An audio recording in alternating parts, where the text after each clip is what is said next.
Les gens gravissaient la rue en pente et se sentaient fatigués en arrivant là-haut.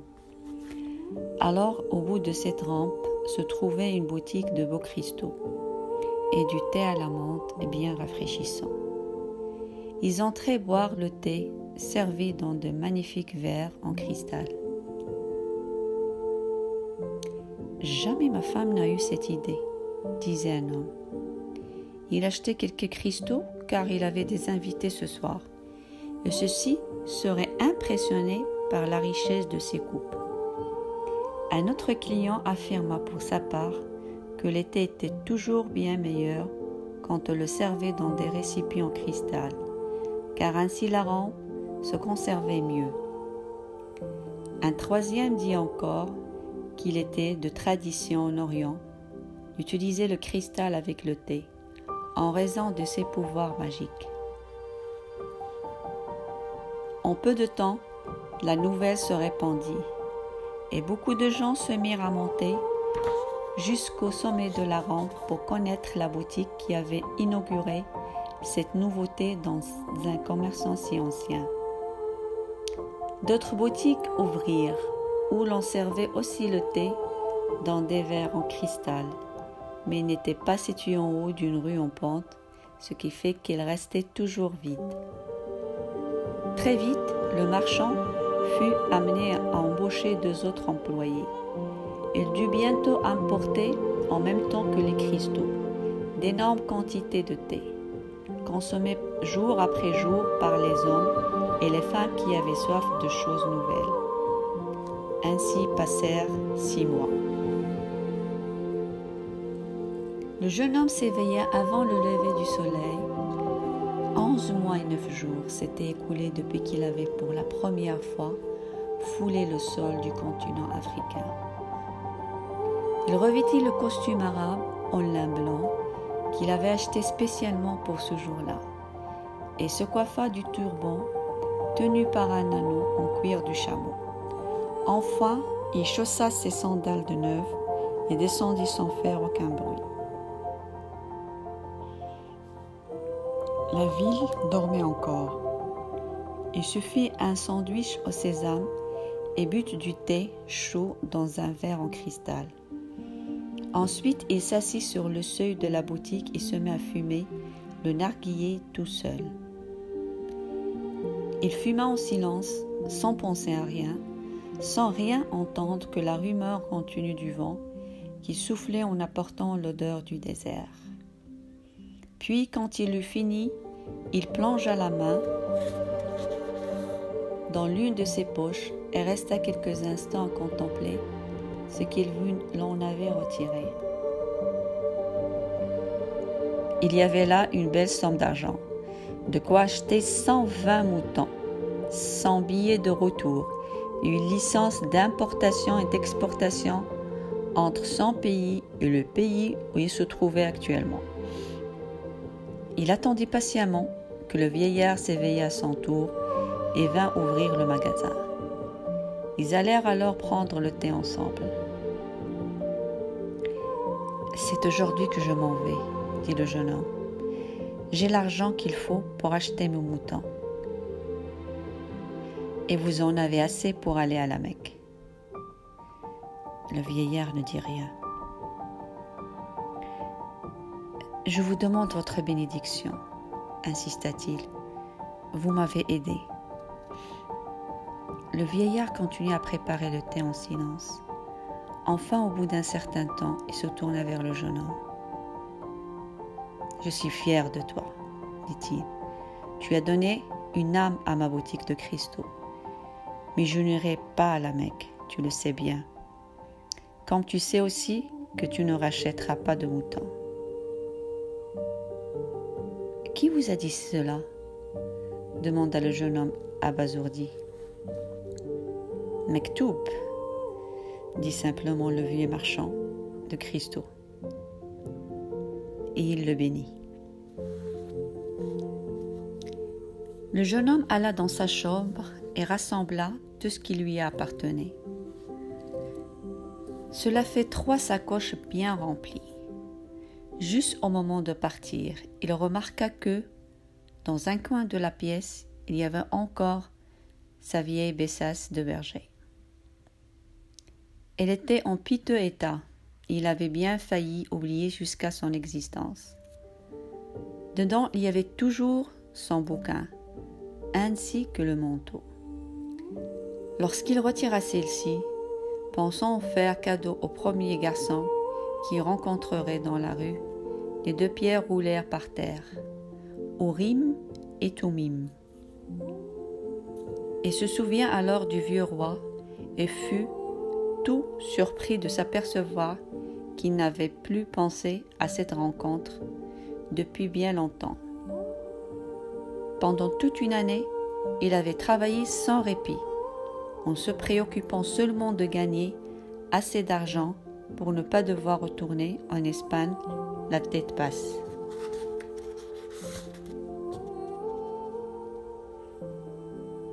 Ne renonce jamais à tes rêves, avait dit le vieux roi. Sois attentif aux signes. Il ramassa par terre Urim et Thummim et eut à nouveau l'étrange sensation que le roi se trouvait à proximité.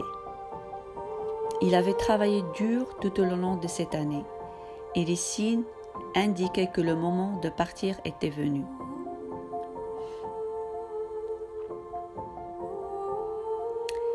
Je vais me retrouver exactement tel que j'étais avant, pensa-t-il, et les brebis ne m'ont pas enseigné à parler arabe.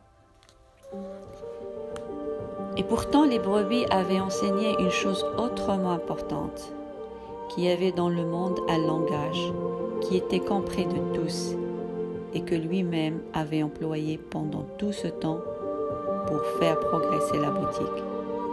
C'était le langage de l'enthousiasme, des choses qu'on en fait avec amour, avec passion, en vue d'un résultat que l'on souhaite obtenir ou en quoi l'on croit.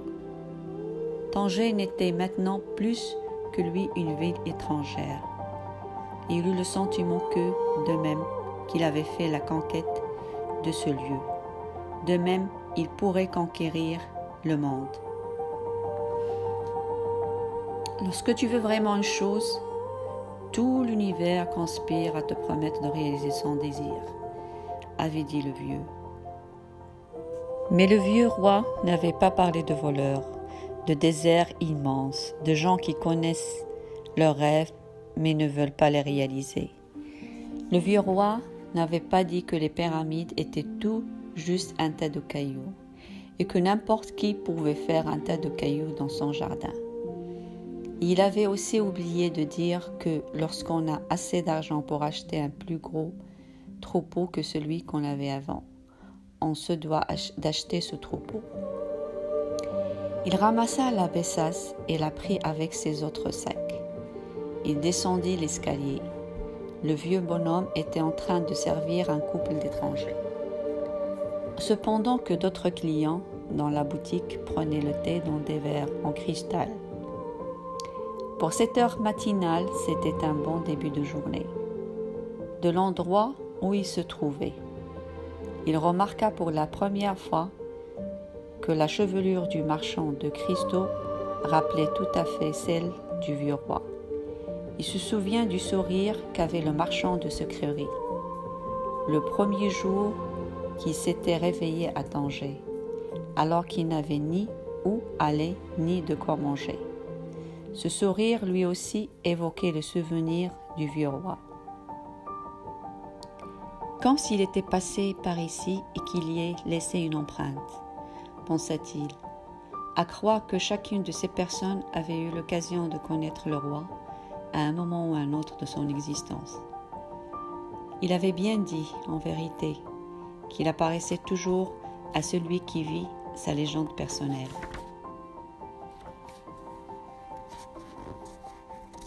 Il partit sans faire ses adieux au marchand de cristaux. Il ne voulait pas pleurer. On aurait pu le voir, mais il allait regretter toute cette période et toutes les bonnes choses qu'il avait apprises. Il avait davantage confiance en lui et se sentait l'envie de conquérir le monde.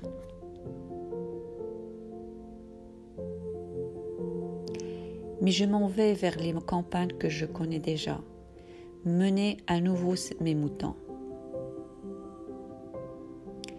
Il n'était plus aussi satisfait de sa décision.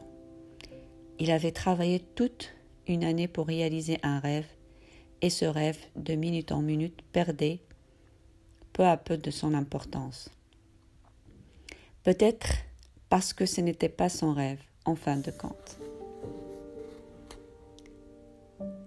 Qui sait, après tout, s'il ne vaut pas mieux être comme le marchand de cristaux, ne jamais aller à la Mecque et vivre de l'envie de s'y rendre. Mais il tenait dans ses mains Urim et Thummim, et ces deux pierres lui communiquaient la force et la volonté du vieux roi. Par l'effet d'une coïncidence ou d'un signe, pensa-t-il, il arriva au café dans lequel il était entré le premier jour. Son voleur n'y était pas, et le patron lui apporta un verre de thé. « Je pourrais toujours redevenir berger, se dit-il. J'ai appris à soigner les moutons, et jamais je ne pourrai oublier comment ils sont. Mais peut-être n'aurai-je plus d'autre occasion d'aller jusqu'aux pyramides d'Égypte. » Le vieil homme avait un pectoral au nord et connaissait mon histoire. C'était un vrai roi, un roi savant.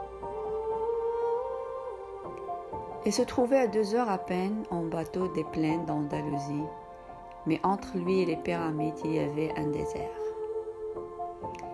Il comprit que la situation pouvait être envisagée aussi de la manière suivante. En vérité, il se trouvait maintenant à 2 heures de moins de son trésor. Même si pour faire ce trajet de 2 heures, il avait dû mettre tout près d'une année entière. Je sais bien pourquoi je veux retourner à mes brebis. Je connais déjà les brebis. Ils ne me demandent pas beaucoup de travail et on peut les aimer. Je ne sais pas si le désert peut être aimé, mais c'est le désert qui recèle mon trésor. Si je n'arrive pas à le retrouver, je pourrai toujours rentrer chez moi. Pourtant, la vie m'a donné tout d'un coup de l'argent suffisant et j'ai tout le temps qu'il me faut. Alors pourquoi non? Il ressentit en cet instant une immense allégresse. Il pourrait toujours redevenir un berger. Il pourrait toujours redevenir un vendeur de cristaux. Peut-être que le monde recélait beaucoup d'autres trésors cachés, mais lui avait fait un rêve qui s'était répété et il avait rencontré un roi. Cela n'arrivait pas à tout le monde. Il était tout content quand il sortit du café. Il venait de se rappeler que l'un des fournisseurs du marchand lui apportait ses cristaux grâce aux caravanes qui traversaient le désert. Il garda Urim et Thummim entre ses mains. À cause de ces 2 pierres, voilà qu'il revenait sur la route de son trésor.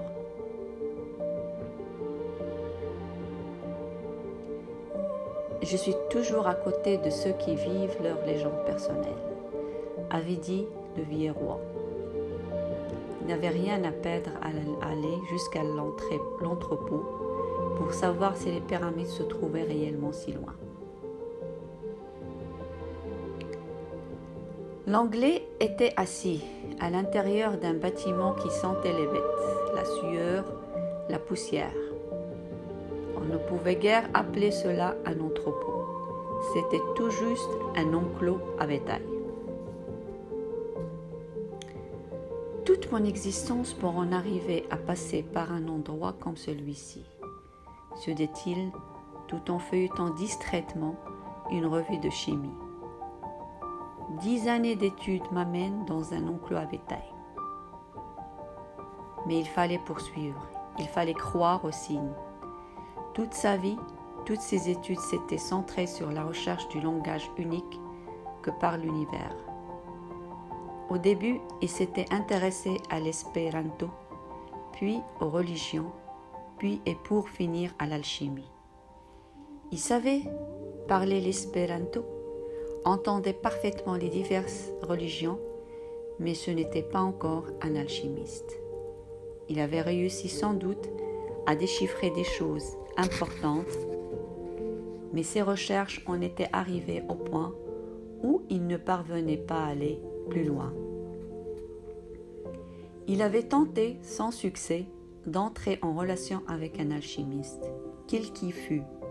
Seulement, les alchimistes étaient d'étranges personnages, qui ne pensaient qu'à eux-mêmes et refusaient presque toujours leur aide.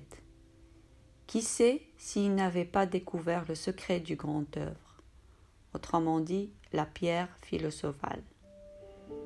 Et si ce n'était pas pour cette raison qu'il s'enfermait dans le silence. Il avait déjà dépensé une partie de la fortune que son père lui avait laissée, en cherchant vainement la pierre philosophale. Il avait fréquenté les meilleures bibliothèques du monde, acheté les ouvrages les plus importants et les plus rares concernant l'alchimie. Dans l'un, il avait découvert que bien des années plus tôt, un célèbre alchimiste arabe avait visité l'Europe. On disait qu'il avait plus de 200 qu'il avait découvert la pierre philosophale et l'élixir de longue vie. Cette histoire avait fort impressionné l'Anglais. Mais tout cela serait resté pure légende. Parmi tant d'autres, c'est l'un de ses amis au retour d'une expédition archéologique dans le désert nous lui avait parlé d'un arabe doué de pouvoirs exceptionnels. Il vit dans l'oasis de Fayoum, lui avait-il dit, et les gens racontent qu'il est âgé de 200 ans et qu'il est capable de transformer en or n'importe quel métal. L'Anglais transporté connut alors une excitation sans borne. Il annula aussitôt tous ses engagements antérieurs, rassembla ses livres les plus importants, et maintenant il était là, dans cet entrepôt qui ressemblait à un enclos à bétail. Cependant qu'à l'extérieur, une immense caravane se prépare à partir pour traverser le Sahara. Et cette caravane devait passer par Fayoum. Il faut absolument que je rencontre ce maudit alchimiste, pensa l'Anglais. Et l'odeur des bêtes devint un peu plus supportable. Un jeune arabe chargé, lui aussi de paquets, entra dans le bâtiment où se trouvait l'Anglais et le salua. « Où est-ce que vous allez ?» demanda le jeune arabe. « Dans le désert, » répondit l'Anglais, et il reprit sa lecture. Il n'avait pas envie en ce moment de faire la conversation. Il avait besoin de se remémorer tout ce qu'il avait appris au cours de ces 10 années, car l'alchimiste allait certainement le soumettre à une sorte d'épreuve. Le jeune arabe prit également un livre et se mit à lire de son côté. Le livre était écrit en espagnol.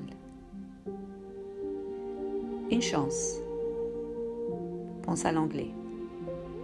Il parlait l'espagnol mieux que l'arabe. Et si ce garçon allait jusqu'à Fayoum, il aurait quelqu'un avec qui causer lorsqu'il ne serait pas occupé à des choses d'importance. C'est tout de même drôle, pensa le jeune homme, alors qu'il essayait une fois de plus de lire la scène de l'enterrement par laquelle débutait le récit. Voilà bientôt 2 ans que j'ai commencé à lire ce livre. Je n'arrive pas à aller plus loin que ces quelques pages. Même sans la présence d'un roi pour l'interrompre, il ne parvenait pas à se concentrer. Il était encore hésitant sur la décision à prendre, mais il comprenait maintenant une chose importante, que les décisions représentaient seulement le commencement de quelque chose.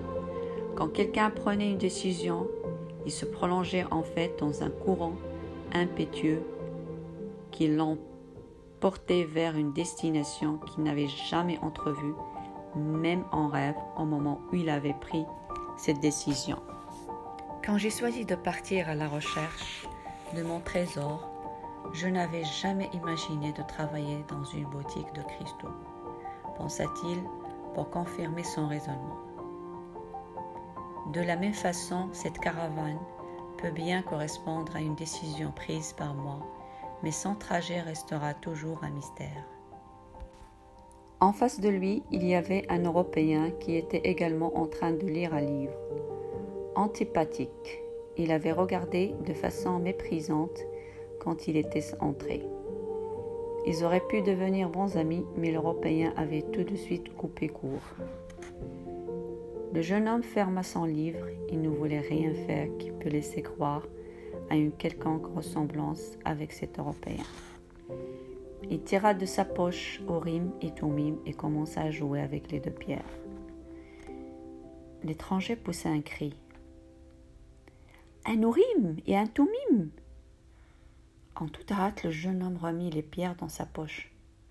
« Ils ne sont pas à vendre, dit-il. »« Ils ne valent pas grand-chose, dit l'Anglais. Ce sont des cristaux de roche, rien de plus. Il y a des millions de cristaux de roche sur la terre, mais pour celui qui s'y connaît, ceux-ci sont Urim et Thummim. Je ne savais pas qu'ils se trouvaient dans cette région du monde. »« C'est un roi qui m'en a fait cadeau, dit le jeune homme. »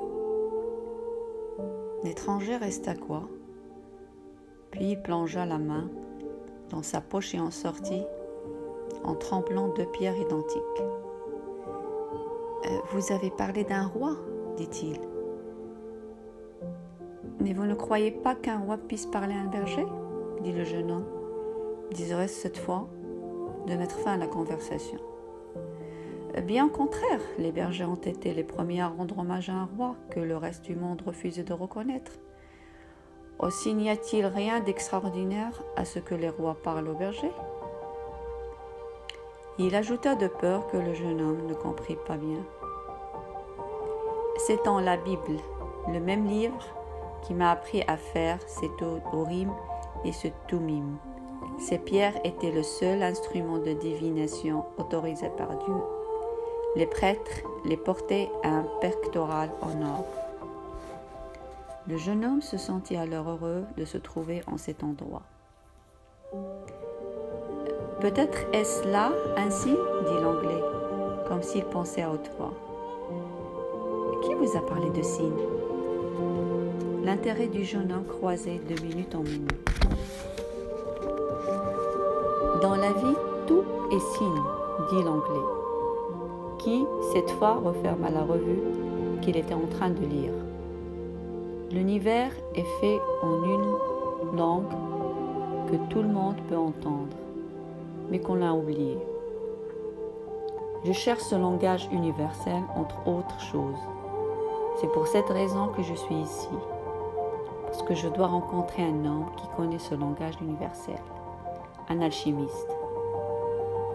La conversation fut interrompue par le responsable de l'entrepôt. « Vous avez de la chance, vous deux, dit ce gros arabe. Une caravane se met en route cet après-midi pour Fayoum. »« Mais moi, c'est en Égypte que je vais, dit le jeune garçon. »« Fayoum est en Égypte, dit le grand bonhomme. Tu m'as l'air d'un drôle arabe, toi. » Le garçon dit qu'il était espagnol. L'Anglais en fut heureux. Même habillé en arabe, du moins est-ce un Européen.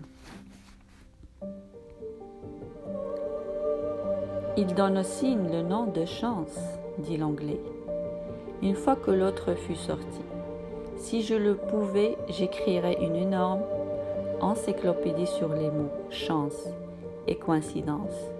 C'est avec ces mots-là que s'écrit le langage universel.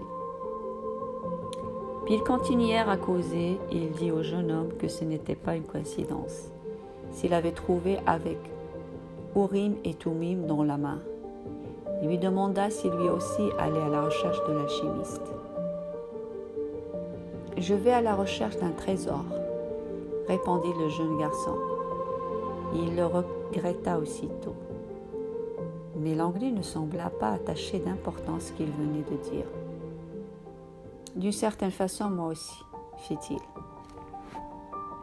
Et je ne sais même pas ce que c'est que l'alchimie, ajouta le jeune homme, au moment où le patron de l'entrepôt les appelait dehors.